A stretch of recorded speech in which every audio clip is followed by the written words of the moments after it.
Corona काल में हो रहे संसद के मॉनसून सत्र के पहले दिन विपक्ष ने प्रश्नकाल को ना चलाए जाने का मुद्दा उठाया। इस दौरान चीन तनाव के मुद्दे की गूंज भी संसद में जमकर सुनाई दी।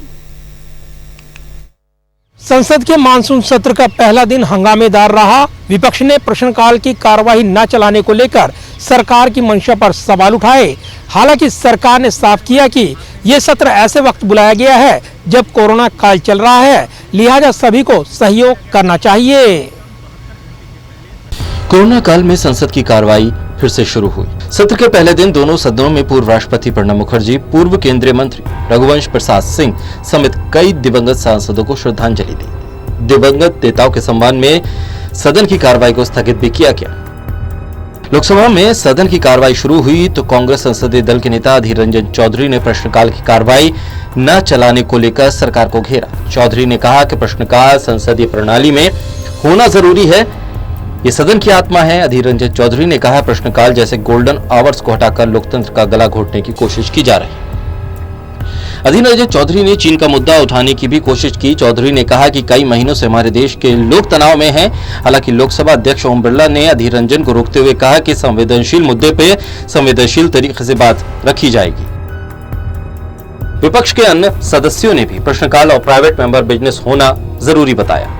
एमआईएम के सांसद असदुद्दीन ओवैसी ने कहा कि प्रश्नकाल और प्राइवेट मेंबर बिजनेस होना बहुत जरूरी है। तृणमूल कांग्रेस के सांसद कल्याण बनर्जी ने भी कहा कि प्रश्नकाल संसदीय प्रणाली के मूलभूत ढांचे में जुड़ा है, इसका प्रमुख अंग है। रक्षा मंत्री राजनाथ सिंह ने प्रश्नकाल के मुद्दे पर सरकार का बचाव किया। रक्षा मंत्री ने कहा कि बहुत से नेताओं से मैंने भी बातचीत की। असाधारण परिस्थितियों में संसद की कार्रवाई हमको करनी पड़ रही है, इसमें सबका सहयोग चाहिए। 4 घंटे के लिए सदन चलेगा और मैंने अनुरोध किया था कि प्रश्नकाल ना हो, आधे घंटे का एक 0 आवर हो। राजनाथ सिंह ने कहा कि कोई भी प्रश्न पूछता है तो उस आधे घंटे में कर सकते हैं। अधिकांश राजनीतिक पार्टियों के नेताओं ने इस पर सहमति दी थी। इसके बाद ये फैसला लिया गया था कि संसद की कार्रवाई चलेगी, उसमें प्रश्नकाल नहीं होगा। रक्षा मंत्री ने कहा है कि मैं सभी सम्मानित सदस्यों से अनुरोध करना चाहता हूं कि असाधारण समय में संसद का सत्र हो रहा है, इसमें आप सभी का सहयोग चाहिए। इस बात की भी जानकारी देना चाहता हूं कि लिखित प्रश्न के माध्यम से जो भी जानकारी चाहिए उसकी जानकारी मंत्री देंगे। 0 आवर के दौरान भी प्रश्न पूछा जा सकता है। इस दौरान संसदीय कार्य मंत्री प्रहलाद जोशी ने कहा है कि सरकार हर मुद्दे पर चर्चा के लिए तैयार है। कोरोना काल में सत्र की अवधि संक्षिप्त रखी गई है, लिहाजा उसी के अनुरूप कामकाज किया जाना है। बहरहाल कोरोना में हो रहे संसद के मानसून सत्र में पहले की तरह जोरदार हंगामा तो नहीं हुआ, लेकिन कोरोना नियमों से बंद कर मुद्दे उठाने की शुरुआत तो हो गई। स्पीकर ओम बिरला ने जीवंत चर्चा के लिए सभी सांसदों का आभार जताया। मानसून सत्र के पहले दिन 359 सांसदों ने लोकसभा की कार्रवाई में हिस्सा लिया।